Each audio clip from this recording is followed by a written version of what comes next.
ಎತ್ತಿ ನಿಮ್ಮ ಮಧ್ಯದಲ್ಲಿ ನಿಲ್ಲುವುದಕ್ಕೆ ದೇವರು ಕೊಟ್ಟಿದ್ದ ಕೃಪೆಗಾಗಿ ಸ್ತೋತ್ರ.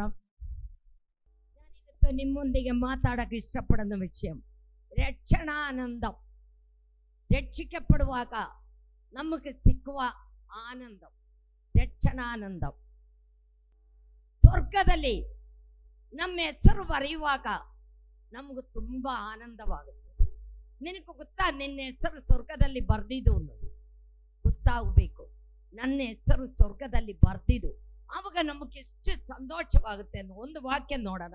ಲೂಕನ ಬರೆದ ಸುವಾರ್ತೆ 10ನೇ ಅಧ್ಯಾಯ 20ನೇ ವಾಕ್ಯ. ಆದರೂ ದೆವ್ವಗಳು ನಮಗೆ ಅಧೀನವಾಗಿವೆ ಎಂದು ಸಂತೋಷ ಪಡದೆ ನಮ್ಮ ಹೆಸರುಗಳು ಪರಲೋಕದಲ್ಲಿ ಬರೆದಿರುತ್ತವೆ ಎಂದು ಸಂತೋಷ ಪಡ್ರಿ. Hallelujah, hallelujah. ದೆವ್ವಗಳು ನಿನಗೆ ಅಧೀನರಾಗುವುದಕ್ಕೆ ನೀ ಸಂತೋಷ ಪಡಬೇಡ. ಅದು ದೇವರು ಮಾಡ್ತತೆ, ಅದ್ರಲ್ಲೊಂದು ನಾವು ಸಂತೋಷ ಪಡಬೇಡ. ಒಂದು ರೋಗಿ ಸೌಖ್ಯವಾಗುದಕ್ಕೋ ಒಂದು ದೆವ್ವ ಬಿಟ್ಟು ಹೋಗುದಕ್ಕೋ ನಾವು ಸಂತೋಷ ಪಡಬೇಡ. ನಾವು ಯಾವ್ದರಲ್ಲಿ ಸಂತೋಷ ಪಡಬೇಕು? ನನ್ನ ಹೆಸರು ಜೀವಬಾಧ ಪಟ್ಟಿಯಲ್ಲಿ ಬರೆದಿದ್ದು.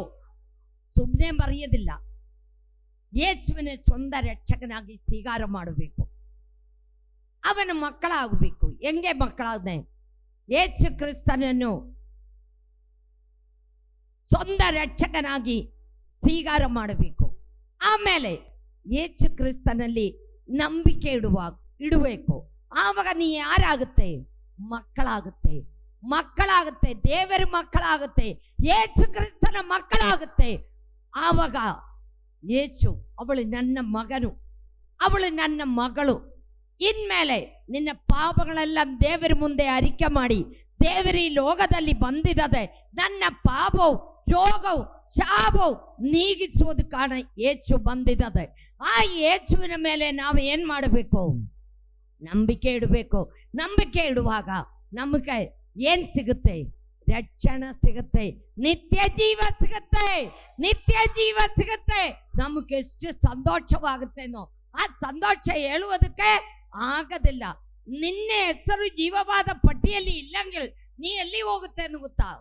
ನಿತ್ಯ ನರಕದಲ್ಲಿ ಹೋಗುತ್ತೆ. ನಿತ್ಯ ನರಕದಲ್ಲಿ. ಸಾಲುಕುಟ್ಟಿ ಅಲ್ಲ ಹೇಳಿದೆ. ಪ್ರಕಟಣೆ 20ನೇ ಅಧ್ಯಾಯ 15ನೇ ವಾಕ್ಯ ಓದಿ ನೋಡು. ಜೀವಬಾಧ್ಯರ ಪಟ್ಟಿಯಲ್ಲಿ ಬರೆದದ್ದಾಗಿ ಕಾಣಲಿಲ್ಲವೋ? ನಿನ್ನ ಹೆಸರು ಜೀವವಾದ ಪಟ್ಟಿಯಲ್ಲಿ ಬರೆದಿಲ್ಲವೋ? ಅವನು ಬೆಂಕಿಯ ಕರೆಗೆ ದೊಬ್ಬಲ್ಪಟ್ಟನು. ನಿನ್ನನ್ನು ಏನ್ ಮಾಡ್ತತೆ? ಬೆಂಕಿ ಗಂಧಗಳ ಉರಿಯುವ ಕೆರೆ ಒಳಗೆ ಏನ್ ಮಾಡ್ತಾ ಇದೆ? ದಪ್ಪಲ್ಪಡ್ತತೆ, ದಪ್ಪಲ್ಪಡ್ತತೆ.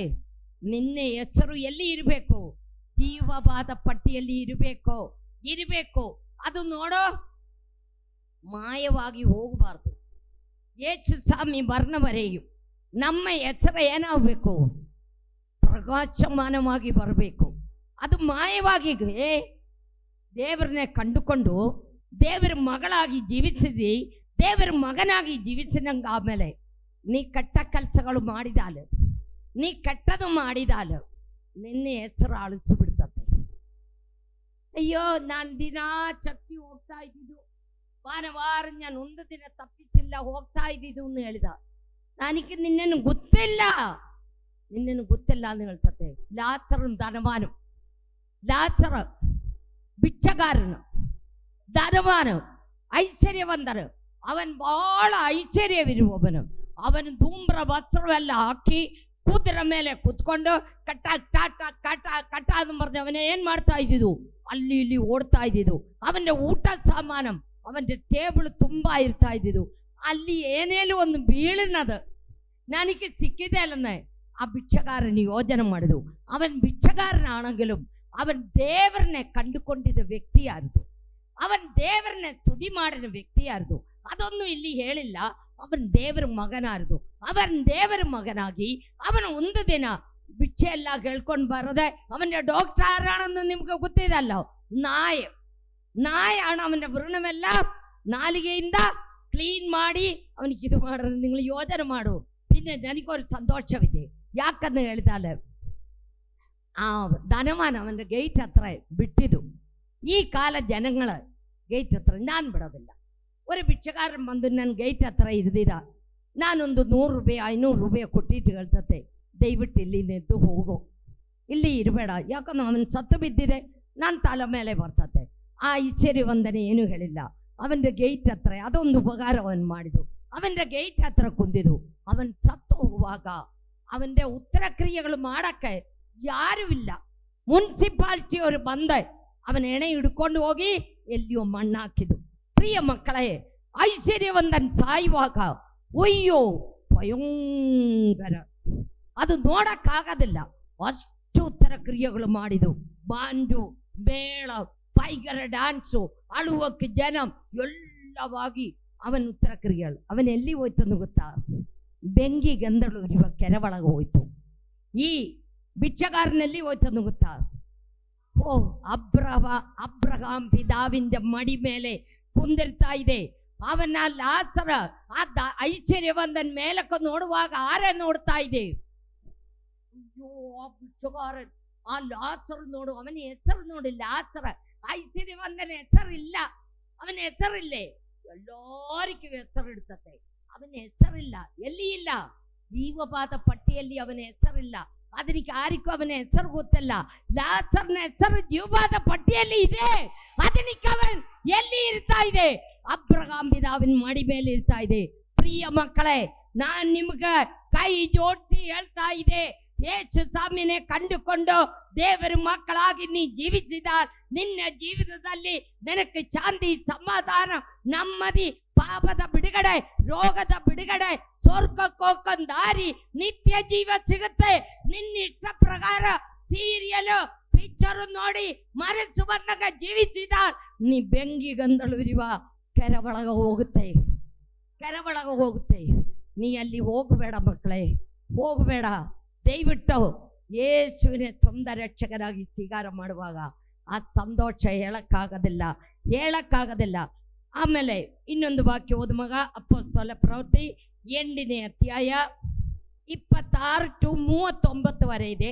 ಅದ್ರಲ್ಲಿ 39ನೇ ಈಗ ಫಸ್ಟ್ ಓದಿಕೊಡು. 39. ಅವ ನೀರನ್ನು ಬಿಟ್ಟು ಮೇಲಕ್ಕೆ ಬಂದಾಗ ಕರ್ತನ ಆತ್ಮ ಫಿಲಿಪ್ಪನನ್ನು ಎತ್ತಿಕೊಂಡು ಹೋಗಲಾಗಿ ಕಂಚುಕಿ ಸಂತೋಷವುಳ್ಳವನಾಗಿ ತನ್ನ ದಾರಿಯನ್ನು ಹಿಡಿದು. ಹಲ್ಲೆಲೂಯಾ! ഒരു കഞ്ചുക്കൻ, അവന് ഭയങ്കര ധനമാണ്, അവന് ദുഡിന്റെ എല്ലാം മന്ത്രിയാ, ഒരു റാണിയുടെ മന്ത്രിയാ. ആ മന്ത്രിയായിരിക്കുന്നവനെ ഭാനുവാര ദേവാരാധനയ്ക്ക് എല്ലി ಹೋಗುತ್ತೆ?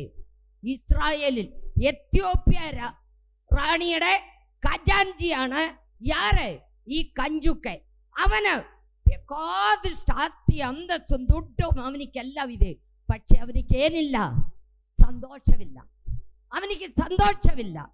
ಅವನ ಅದಕ್ಕೆ ದೇವರನ್ನೇ ಆರಾಧನೆ ಮಾಡಕ್ಕಾಗಿ ಎಲ್ಲಿ ಹೋಗುತ್ತೆ?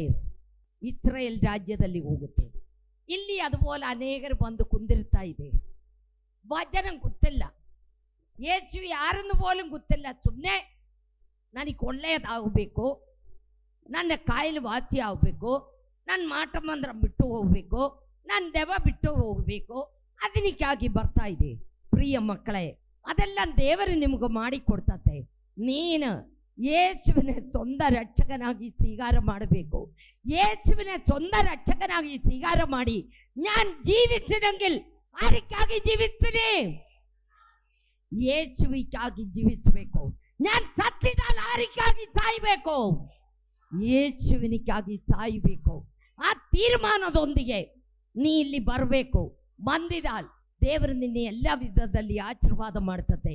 ಇವನ್ ಆರಾಧನೆ ಮುಗಿಸಿ ಹಿಂಗೆ ಬರುವಾಗ ದೇವರ ಆತ್ಮ ಆರಿಗೆ ಹೇಳ್ತಾ ಇದೆ, ಫಿಲಿಪ್ಪನಿಗೆ ಹೇಳ್ತಾ ಇದೆ, ನೀ ಹೋಗು, ಗಸ್ಸೈಕುಳ್ಳ ನಿರ್ಜನಮಾಯ ಸ್ಥಳത്തേക്ക് ಹೋಗು. ಅಯ್ಯೋ, ಅಲ್ಲಿ ಕಾಡ, 2 ಕಡೆ ಕಾಡ, ಒಂದು ಚಿಕ್ಕ ದಾರಿ, ಅದರಲ್ಲಿ ನೀ ಹೋಗು ಅಂತ ಹೇಳ್ತಾ ಇದೆ. ನಾನೇ ಹೇಳ್ತದೆ, ಅಯ್ಯೋ ನಾನು ಒಬ್ಬಳೇ ಹೋಗ್ಬೇಕಾ? ನನಗೆ ಕಷ್ಟ ಒಬ್ಬಳೇ ಹೋಗ.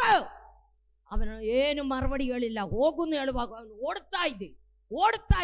ಓಡಿ ಹೋಗುವಾಗ ಒಬ್ಬನ್ ಬರ್ತಾ ಇದೆ, ಗಾಡಿಯಲ್ಲಿ ಬರ್ತಾ ಇದೆ. ಬರುವಾಗ ಅವನ್ ಬೈಬಲ್ ಓದಿಕೊಂಡು ಬರ್ತಾ ಇದೆ. ಪ್ರಿಯ ಮಕ್ಕಳೇ, ನೀ ಗಾಡಿಯಲ್ಲಿ ಹತ್ತುವಾಗ ಯಾರ ಹತ್ರ ಏನೋ ಕಥೆಗಳಿಗೆ ಹೇಳ್ಕೊಂಡೆ, ಕುಶಲ ಕೇಳ್ಕೊಂಡು ಅಲ್ಲಂಗೆ ಪೇಪರ್ ಓದಿಕೊಂಡು ನೀ ಕುಂದಿರ್ತತೆ. ಅವನ ಏನ್ ಮಾಡ್ತಾ ಇದ್ದಿದ್ದು? ಯೆಶಾಯ ಪ್ರವಾದನ ಗ್ರಂಥ 53ನೇ ಅಧ್ಯಾಯ 7ನೇ ವಾಕ್ಯ ಅವನು ಓದಿಕೊಂಡು ಬರ್ತಾ ಇದ್ದಿದ್ದು. ಆವಾಗ ದೇವರ ಆತ್ಮ ಫಿಲಿಪ್ಪೋಸ್ಗೆ ಹೇಳ್ತಾ ಇದೆ, ನೀ ಗಾಡಿ ಹತ್ರ ಹೋಗು, ಗಾಡಿ ಹತ್ರ ಹೋಗಿಟ್ಟೆ ನೀ ಓದನ ನಿನಗೆ ಅರ್ಥ ಆಗ್ತಾ ಇದೆಯಾ? ಈ ಕಾಲ ಮಕ್ಕಳ ಹತ್ರ ಹೇಳಿದ, ನಾನು ಏನಣ್ಣ ಓದ್ತೀನಿ, ನೀ ಹೋಗು, ನಿನ್ನ ವಿಷಯಕ್ಕೆ ನೀ ಹೋಗು ಅಂತ ಹೇಳ್ತತೆ. ಅವನ ಆವಾಗ ಏನು ಹೇಳಿದದ್ದು? ನನಗೆ ಕಾರಣ ಹೇಳಿ ಕೊಡಾದೆ ನನಗೆ ಹೆಂಗೆ ಅರ್ಥ ಆಗುತ್ತೆ? ಅವನೊಡನೆ ಜರುಗಿ ಕುಂದುಬಿಟ್ಟ ಫಿಲಿಪ್ಪೋಸನ ಗಾಡಿ ನಿಲ್ಲಿಸಿ ಅವನ ಹತ್ರ ಕುಂದಿರಿಸಿತು. ಯೇಸು ಕ್ರಿಸ್ತನ ಜನನ ಮೊದಲು ಯೇಸು ಕ್ರಿಸ್ತು ಸತ್ತು ಉಣಲ್ಪಟ್ಟು ಎದ್ದು ಬಂದು ಸ್ವರ್ಗಾರೋಹಣ ಹೋಯ್ತ ಬರೆಯುಳ್ಳ ವಿಷಯ ಇವನ್ ಅರ್ಥಗಂಡ ಒಳಗಡೆ ಇವನಿಗೆ ಸಾರಿದು. ಅದನ್ನ ಒಳಗೆ ಅವನ ದೀಕ್ಷಾ ಸ್ನಾನ ವಿಷಯ ಹೇಳಿದು ಎಲ್ಲ ಹೇಳುವಾಗ ಅಲ್ಲಿ ಒಂದು ದೊಡ್ಡ ಕೆರೆ ನೋಡಿದ ತಕ್ಷಣವೇ ಗಾಡಿ ನಿಲ್ಲಿಸು ಅಂತ ಹೇಳಿದು. ಗಾಡಿ ನಿಲ್ಲಿಸಿ ಇವನ್ ಆರಿಗೆ ಹೇಳ್ತಾ ಇದೆ, ಫಿಲಿಪ್ಪೋಸ್ಗೆ ಹೇಳ್ತಾ ಇದೆ, ನನಗೆ ದೀಕ್ಷಾ ಸ್ನಾನ ಕೊಡಕ್ಕೆ ಏನೆಲ್ಲ ಅಡ್ಡಿ ಇದೆಯಾ? ಉಡನೆ ಅವನು ಹೇಳ್ತಾ ಇದೆ, ನೀನ್ ನಂಬಿದರೆ ನಾನು ನಿನಕ್ಕೆ ದೀಕ್ಷಾ ಸ್ನಾನ ಕೊಡಿಸ್ತೀನಿ. ಸಾಲುಕುಟ್ಟಿ ಅಂದಿ ಹೇಳಿದಕ್ಕೋ, ಪಾಸ್ಟರ್ ಹೇಳಿಕೋ, ಅಸೋಸಿಯೇಟ್ ಪಾಸ್ಟರ್ ಹೇಳಿದಕ್ಕೋ ನೀ ಏನು ದೀಕ್ಷಾ ಸ್ನಾನ ತಗೋಬೇಡ. ದೇವರ ಜಾತಿ ಬಿಟ್ಟು ಜಾತಿಗೆ ಹೋಗಲ್ಲ, ಕುಲ ಬಿಟ್ಟು ಕುಲಕ್ಕೆ ಹೋಗಲ್ಲ, ಯೇಸುವಿಗೆ ಸೇರಕ್ಕೆ. ಅವನೊಡನೆ ಗಾಡಿ ನಿಲ್ಲಿಸಿ ಇಬ್ರು ಏನ್ ಮಾಡಿದು? ನೀರಿನ ಕೆಳಗಡೆ ಇಳಿದಿದು. ಇಬ್ಬರು ದೀಕ್ಷಾ ಸ್ನಾನ ಆಯ್ತು. ಮೇಲಕ್ಕೆ ಬಂದಾಗ ಫಿಲಿಪ್ಪೋಸ್ ಇಲ್ಲ. ಅವನ್ 4 ಕಡೆ ನೋಡ್ತಾ ಇದೆ. ಫಿಲಿಪ್ಪೋಸ್ಗೆ ಯಾರು ತಗೊಂಡೋಯ್ತು? ದೇವರಾತ್ಮ ಹಿಡ್ಕೊಂಡು ಹೋಯ್ತು. ನೀ ಓಡಿ ಹೋಗುವಾಗ ನೀ ಆತ್ಮಭಾರವಿದೆಯಲ್ಲ, ನಿನಗೆಲ್ಲಿ ಹೋಗಕ್ಕಾಗುತ್ತೆ? ಸ್ವರ್ಗ ರಾಜ್ಯಕ್ಕೆ ಹೋಗಕ್ಕಾಗುತ್ತೆ? ನನಗೆ ಆತ್ಮಭಾರವಿರಬೇಕು. ನೀ ಒಂದು ದಿನ ಒಬ್ರ ಕಾಣ ನಿನ್ನ ಸಾಕ್ಷಿ ಹೇಳ್ತಾ ಇದೀಯಾ? ಯೇಸು ಯಾರನ್ನು ಹೇಳ್ತಾ ಇದೀಯಾ? ಹೇಳಬೇಕು. ಹೇಳಿದಾಲ್ ನನಗೆಲ್ಲಿ ಹೋಗಕ್ಕಾಗುತ್ತೆ? ಸ್ವರ್ಗ ರಾಜ್ಯಕ್ಕೆ ಹೋಗಕ್ಕಾಗುತ್ತೆ. ಅವನ್ ಸಂತೋಷದಿಂದ ದೀಕ್ಷಾ ಸ್ನಾನ ತಗೊಳ್ಳುವಾಗ ಅವನಿಗೆ ಏನಾಯ್ತು? ಸಂತೋಷವಾಯ್ತು. ನನ್ನ ಜೀವಿತದಲ್ಲಿ ನಾನು ದೀಕ್ಷಾ ಸ್ನಾನ ತಗೊಂಡು ಪರಿಶುದ್ಧಾತ್ಮನ ಅಭಿಷೇಕ ದೀಕ್ಷಾ ಸ್ನಾನ ತಗೊಳ್ಳನೆ ಮುಂಜೆ ಸಿಕ್ಕಿದ್ದು. ನಮ್ಗೆ ದೀಕ್ಷಾ ಸ್ನಾನ ತಗೊಳ್ಳಕ್ ಆಗೋದಿಲ್ಲ. ಯಾಕಂತ ಹೇಳಿದ್ರೆ ನಮ್ಮ ಚಿಕ್ಕ ವಯಸ್ಸಿನಲ್ಲಿ ನೀರೇ ಚಿಬುಕಿ ನಮಗೆ ಕೊಡ್ತಾ ಇದ್ದಿದ್ದು. ನಾವು 7ನೇ ಕ್ಲಾಸ್ ಓದುವಾಗ ನಾನು ರಕ್ಷಣೆ ಹೊಂದಿದ್ದು. ದೀಕ್ಷಾ ಸ್ನಾನ ಬೇಕು ಅನ್ನೋ ಆಸೆ ಆಯ್ತು. ನಮ್ಮ ಮನೆಯನ್ನು ಹೋಗಕ್ಕಾಗೋದಿಲ್ಲ. ನಾನು ಒಂದು ಆಂಟಿ ಸೇರಿ ಬಚ್ಚಿಕೊಂಡು ಹೋಯ್ತು. ಯಾತಕ್ಕೆ? ದೀಕ್ಷಾ ಸ್ನಾನ ತಗೊಳ್ಳಕ್ಕೆ. ಒಂದು IPC ಸಭೆಯಲ್ಲ ಹೋಯ್ತು. ನನಗೆ IPC ಒಂದು ಗೊತ್ತಿಲ್ಲ ಆ ಕಾಲದಲ್ಲಿ. ಮರ್ತಮ್ಮ CSI ಇದಕ್ಕೆ ಗೊತ್ತಿದೆ, ಕಾದೋಲಿಕ್ ಅಲ್ಲ. ಆವಾಗ ಅಲ್ಲಿ ಹೋಗುವಾಗ ನನ್ನ ಕುತ್ತಿಗೆಯಲ್ಲಿ ಒಂದು ಚೈನ್ ಇದೆ, ಕೈಯಲ್ಲಿ 2 ಒಳ ಇದೆ, ಕೈಯಲ್ಲಿ ಒಂದು ಉಂಗರವಿದೆ. ಯಾಕಂದ್ರೆ ದೊಡ್ಡ ಮಕ್ಕಳಿಗೆ ಫಸ್ಟ್ ಮಕ್ಕಳಿಗೆ ಗಂಡನ ಕಡೆಯವರು ಹೆಣ್ಣಿನ ಕಡೆಯವರು ಮುಂದೆ ಬಂಗಾರವಾಗ್ತತೆ. ಅದು ಹಾಕಿದ್ದು ನಾನು ಹಂಗೆ ಇಟ್ಟುಕೊಂಡು ನಡೀತಾ ಇದ್ದೀನಿ. ಅದು ತೆಗಿಯಾದ ನನಗೆ ದೀಕ್ಷಾ ಸ್ನಾನ ಕೊಡೋದಿಲ್ಲ ಅಂತ ಹೇಳಿದ್ರು. ಅದು ತೆಗೆದು ನನ್ನ ಮನೆ ಬಂದಾಳ್. ಅಯ್ಯೋ ಬಿಡ್ತತ್ತ? ಬಿಡೋದಿಲ್ಲ, ಸಾಯಿಸ್ಬಿಡ್ತತೆ, ಒಡೆದು ಸಾಯಿಸುತ್ತೆ. ವಾಪಸ್ ಬಂದಿದ್ದು. ಹಂಗೆ 2 ಸಾರಿ ಹೋಗಿಟ್ಟು ಅವ್ರಿಗೆ ಕೊಟ್ಟಿಲ್ಲ. ಇನ್ನು ನಾನು ಕೆಲಸ ಮಾಡಿಕೊಂಡಿರುವಾಗ ಆರು ಕಾಣಂಗಿಲ್ಲಲ್ಲ, ರಾಜ್ಯ ಬಿಟ್ಟು ರಾಜ್ಯತ್ವವನ್ನು ಕೆಲಸ ಮಾಡಿಕೊಂಡಿರುವಾಗ എൻ്റെ 24ನೇ ವಯಸ್ಸಿನಲ್ಲಿ ನಾನು ದೀಕ್ಷಾ ಸ್ನಾನ ತಗೊಂಡಿದ್ದೆ. 18ನೇ ವಯಸ್ಸಿನಲ್ಲಿ ಪರಿಶುದ್ಧಾತ್ಮನ ಅಭಿಷೇಕ ಸಿಕ್ಕಿದ್ದು. ಪ್ರಿಯ ಮಕ್ಕಳೇ, ನಾನು ನಿಮಗೆ ಹೇಳದ ಆ ಪರಿಶುದ್ಧಾತ್ಮನ ಅಭಿಷೇಕ ನೀವು ಹೊಂದಬೇಕು. ಹೊಂದಿದೆ ಮಾತ್ರವೇ ನಿನ್ನ ಜೀವಿತದಲ್ಲಿ ನಿನಗೆ ಸಂತೋಷ ಸಿಗುತ್ತೆ. അതുപോലെ ನಮ್ಗೆ ಸಂತೋಷ ಸಿಕ್ಕಿನ ಒಂದು ಮಾರ್ಗ ನಮ್ಗೆ ನೋಡೋಣ. ಪ್ರಾರ್ಥನೆಗೆ ಉತ್ತರ ಸಿಕ್ಕುವಾಗ ನಮ್ಗೆ ಏನಾಗುತ್ತೆ? ಸಂತೋಷ ಉಂಟಾಗುತ್ತೆ. ಯೋಗ ನಾನು ಬರೆದ ಸುವಾರ್ತೆ 16ನೇ ಅಧ್ಯಾಯ 24ನೇ ವಾಕ್ಯ.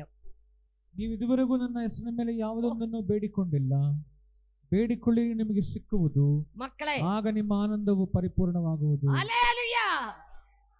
ನೀ ಇದುವರೆ ದೇವರ ಹತ್ರ ಏನು ಬೇಡಿಕೊಂಡಿಲ್ಲ, ನೀ ಬೇಡ್ಕೋಬೇಕು. ಏನ್ ಬೇಡ್ಕೋಬೇಕು? ನನಗೆ ಮನೆ ಕೊಡು, ನನಗೆ ಕಾರು ಕೊಡು, ನನಗೆ ಜಾಗ ಕೊಡು ಅನ್ನೋದು ಹೇಳ್ಬೇಡ. ಅದೆಲ್ಲ ದೇವರು ಕೊಡ್ತತೆ. ಶುಭ ಕೃಪೆ ಎಲ್ಲಿಂದ ಬರ್ತತೆ? ಹಿಂದುಗಡೆಯಿಂದ ಬರ್ತತೆ. ಮುಂಚೆ ಅವನ ರಾಜ್ಯಕ್ಕಾಗಿ ನೀರಿಗಾಗಿ ತೌಕ ಪಡಬೇಕು, ಆವಾಗ ನನಗೆಲ್ಲ ಕೊಡ್ತತೆ. ನಿನಗೆ ಪ್ರಾರ್ಥನೆ ಮಾಡುವಾಗ ಉತ್ತರ ಸಿಕ್ಕುವಾಗ ನಿನಗೇನಾಗುತ್ತೆ? ಸಂತೋಷ ಉಂಟಾಗುತ್ತೆ, ಸಂತೋಷ ಉಂಟಾಗುತ್ತೆ. ಪರಿಶುದ್ಧಾತ್ಮನ ಅಭಿಷೇಕಕ್ಕಾಗಿ ಪ್ರಾರ್ಥನೆ ಮಾಡು, ರೋಗ ಶಾಂತಿ ವರಕ್ಕಾಗಿ ಪ್ರಾರ್ಥನೆ ಮಾಡು, ಭೂತ ಶಾಂತಿ ವರಕ್ಕಾಗಿ ಪ್ರಾರ್ಥನೆ ಮಾಡು, ಮಹತ್ ಕಾರ್ಯಗಳು ಮಾಡುವ ವರಕ್ಕಾಗಿ ಪ್ರಾರ್ಥನೆ ಮಾಡು, ಅನ್ಯ ಭಾಷಾ ವರಕ್ಕಾಗಿ ಪ್ರಾರ್ಥನೆ ಮಾಡು. ದೇವರೆಲ್ಲ ನಿನಗೆ ಕೊಡ್ತತೆ, ಎಲ್ಲ ನಿನಗೆ ಕೊಡ್ತತೆ. ಅದು ಸಿಕ್ಕುವಾಗ ಏನಾಗುತ್ತೆ? ಏನಾಗುತ್ತೆ? ಸಂತೋಷವಾಗುತ್ತೆ, ಸಂತೋಷವಾಗುತ್ತೆ. ಆ ಸಂತೋಷನೇ ಅನುಭವಿಸಿ ನೋಡು, ಅನುಭವಿಸಿ ನೋಡು. ಅವಾಗ ನಿನಗೆ ಎಷ್ಟು ಸಂತೋಷವಾಗುತ್ತೇನೆ ಹೇಳಿದ ಅರ್ಥ ಆಗೋದಿಲ್ಲ. ನೀ ಅನುಭವಿಸಿ ನೋಡಬೇಕು. അതുപോലെ ಇನ್ನೊಂದು ವಾಕ್ಯ ಓದನ. ದೇವರ ವಚನ ಧ್ಯಾನ ಮಾಡುವಾಗ ನಮಗೆ ಸಂತೋಷ ಸಿಗುತ್ತೆ. ದೇವರ ವಚನ ಇರಮ್ಯ 15ನೇ ಅಧ್ಯಾಯ 16ನೇ ವಾಕ್ಯ. ಯೆರೆಮೀಯ 15ನೇ ಅಧ್ಯಾಯ 16ನೇ ವಾಕ್ಯ. ನನಗೆ ದೊರೆತ ನಿನ್ನ ಮಾತುಗಳನ್ನು ಆಹಾರ ಮಾಡಿಕೊಂಡೆನು, ನೋಡೋ ವಚನ ನಿನಗೆ ಏನಾಗಬೇಕು ಗೊತ್ತಾ? ಆಹಾರ. ವಚನ ನಮಗ್ ಆಹಾರ. ನೀ ಆಹಾರ ಊಟ ಮಾಡದೆ ಜೀವಿಸಕ್ಕಾಗತ್ತಾ? ನೀನ ಬೈಬಲ್ ಓದಾದೆ ಜೀವಿಸಿದಾಳ್ ನೀ ಸತ್ತೋಗುತ್ತೆ. ಹೆಂಗೆ ಸಾಯ್ತತೆ? ಆತ್ಮೀಯವಾಗಿ ನೀ ಸಾಯ್ತತೆ. ನನಗೆ ಬಹಳ ಕೆಲಸ ಇದೆ, ಅಯ್ಯೋ ನನಗೆ ಹಂಗೆ ಇದೆ ಹಿಂಗೆ ಇದೆ ಬರ್ದು ನೀ ನಡೆದಿದ್ದಾಳ್, ನೀ ಸತ್ತೋಗುತ್ತೆ. ನಿನ್ನ ಆತ್ಮೀಯವಾಗಿ ನೀ ಸತ್ತೋಗುತ್ತೆ. ಈ ಎಲುಬುಗಳು ಜೀವಿಸುತ್ತಾ, ಈ ಎಲುಬುಗಳು ಜೀವಿಸುತ್ತಾ. ಸತ್ತ ಎಲುಬುಗಳು ಜೀವಿಸಬೇಕು. ಗಾಳಿ ಹೊಡಿಬೇಕು, ಪರಿಶುದ್ಧಾತ್ಮನ ಗಾಳಿ ಹೊಡಿಬೇಕು. ನೀ ವಚನ ಓದಬೇಕು, ವಚನ ಧ್ಯಾನ ಮಾಡಬೇಕು, ವಚನಾನುಸರಣ ಜೀವಿಸಬೇಕು. ನೀ ಓದಿದಾಗದಲ್ಲ, ನೀ ಏನ್ ಮಾಡಬೇಕು? ವಚನಾನುಸರಣ ಜೀವಿಸಬೇಕು. ವಚನ ಅನುಸರಿಸ ನೀ ಜೀವಿಸಿದ ನಿನ್ನ ಹೃದಯದಲ್ಲಿ ಏನಿರಬೇಕು? ವಚನವಿರಬೇಕು. ಸೈತಾನಿಗೆ ಹೇಳಬೇಕು, ಕಾರ್ಗತ್ತಲ್ಲ ಕಡಿಯಲ್ಲಿ ನಡೆದಿದ್ದಾನು ನಾನು ಹತ್ತಿರ ಇರುವಾಗ ಇಂದ ನಿನಗೆ ಯಾವ ಕೇಡು ಸಂಭವಿಸೋದಿಲ್ಲ. ವಾಕ್ಯ ನಿನ್ನ ಬಾಯಲ್ಲಿ ಉರುಬಿಟ್ಟುಕೋಬೇಕು. ಆ ವಾಕ್ಯ ಹೇಳುವಾಗ ಸೈತಾನ್ ನಿನ್ನೆ ಅಟ್ಯಾಕ್ ಮಾಡಕ್ ಬರ್ತತೆ, ಮಾಟ ಮಂದ್ರ ಶಕ್ತಿ ನಿನ್ನೆ ಅಟ್ಯಾಕ್ ಮಾಡಕ್ ಬರ್ತತೆ. ನೀ ಏನ್ ಮಾಡ್ಬೇಕು? ದೇವರು ನಿನ್ನೆ ಏನ್ ಮಾಡ್ತತೆ? ರೆಕ್ಕೆಯಲ್ಲಿ ಬಚ್ಚಿ ಇಡ್ತತೆ. ಅವಳು ನನ್ನ ಮಗಳು, ನಿನಕ್ಕೆ ಅವಳ ಮೇಲೆ ಅಧಿಕಾರವಿಲ್ಲ. ಅವನ್ ನನ್ನ ಮಗನು, ನಿನಕ್ಕೆ ಅವನ ಮೇಲೆ ಅಧಿಕಾರವಿಲ್ಲ. ಬಿಟ್ಟು ತೊಳ್ಗೋ. ಸೈತಾನೆ ನೀ ಬಿಟ್ಟು ತೊಳ್ಗೋ. ಯಾರಿಗೆ ಹೇಳ್ತತೆ? ದೇವರಿಗೆ ಹೇಳ್ತತೆ.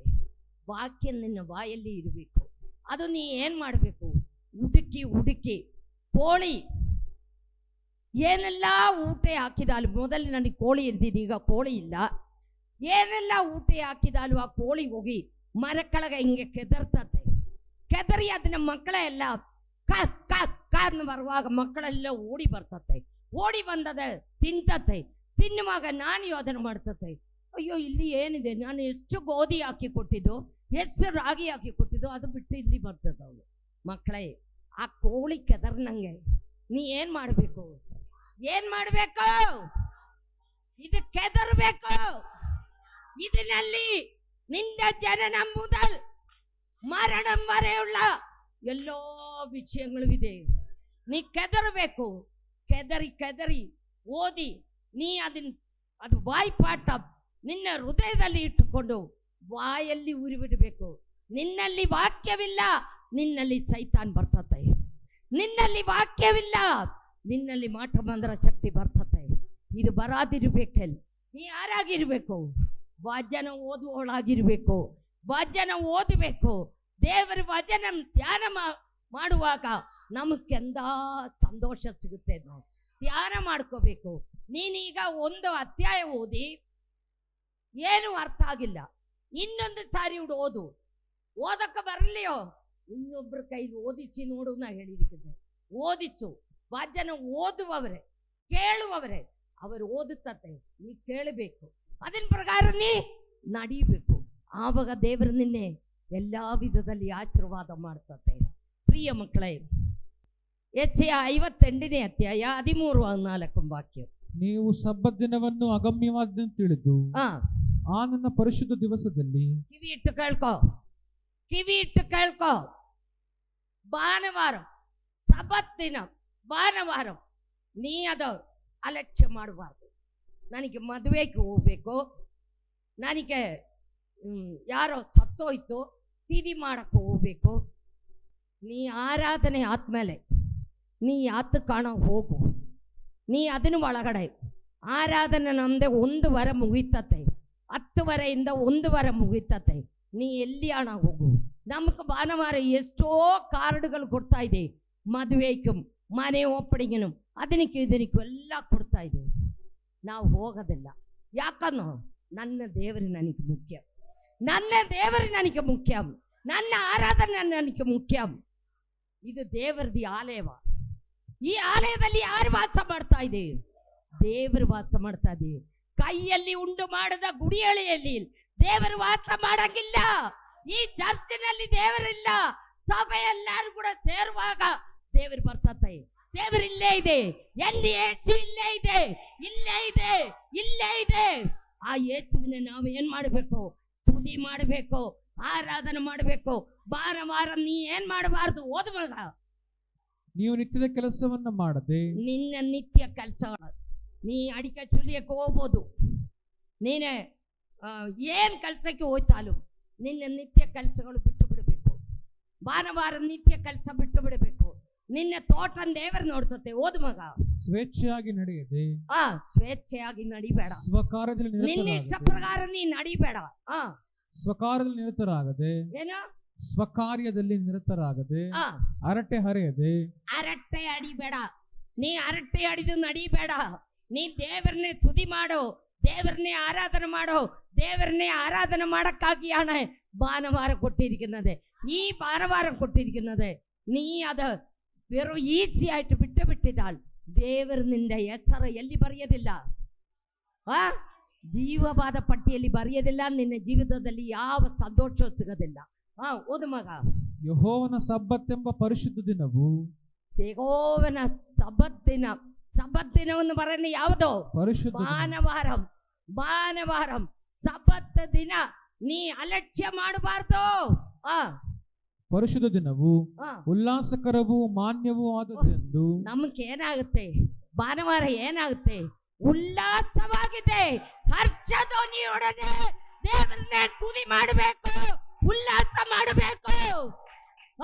ಹಾಗೆ ಮಾಡಿದ ಘನಪಡಿಸಿದರೆ ಆಗ ನೀವು ಯೆಹೋವನಲ್ಲಿ ಉಲ್ಲಾಸ ಪಡುವಿರಿ. ಮತ್ತು ನಾನು ನಿಮ್ಮನ್ನ ಭೂಮಿಯ ಎತ್ತರವಾದ ಪ್ರದೇಶಗಳ ಮೇಲೆ ಹತ್ತಿಸಿ. ಹಲ್ಲೆಲೂಯಾ. ಈ ಕಂಡೀಷನ್ ಯಾರು ಪಾಲಿಸ್ತಾ ಇದೆಯೋ ಅವರೇ.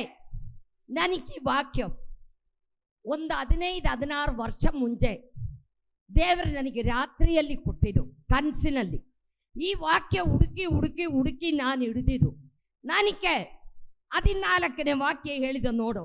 ಈ 13ನೇ ವಾಕ್ಯ ನೀ ಅಲಕ್ಷ್ಯ ಮಾಡೋದು ಮಾಡಿದ 14ನೇ ವಾಕ್ಯ ನಿನ್ನ ಜೀವಿತದಲ್ಲಿ ಸಫಲವಾಗುತ್ತೆ. ಓದು ಮಗ.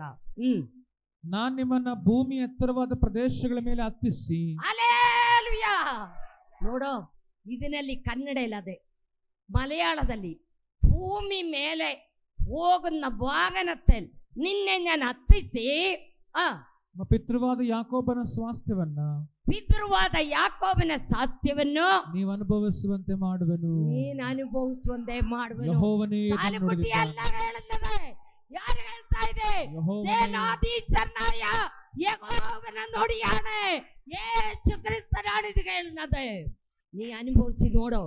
ನನ್ನ ಜೀವಿತದಲ್ಲಿ ಇದು ಕೊಡುವಾಗ ನಾನು ಆ ವಾಕ್ಯಮನೆ ಇಟ್ಟು ಪ್ರಾರ್ಥನೆ ಮಾಡಿ ಸ್ವಲ್ಪ ದಿನ ಆಮೇಲೆ ನಾ ಇಬ್ಬರನ್ನೇ ಡೆಲ್ಲಿಯಲ್ಲಿ 3 ದಿನ ಮೀಟಿಂಗಿನ ಕರೆದಿದ್ದು. ಮೇಲೆ ಹತ್ರವಾದ ವಾಹನತೆ ನಾನು ಹೋಯ್ತು. ಪೂನಾಯಿ ಹೋಯ್ತು, ಬಾಂಬೆಗೆ ಹೋಯ್ತು, ಇಸ್ರಾಯೇಲಿಗೆ ಹೋಯ್ತು, ಅಮೇರಿಕಡೆ 12 ಪ್ಲೇಸ್ಗಳಲ್ಲಿ ಹೋಯ್ತು. ದೇವರು ಕಳಿಸುತ್ತೆ മകളെ.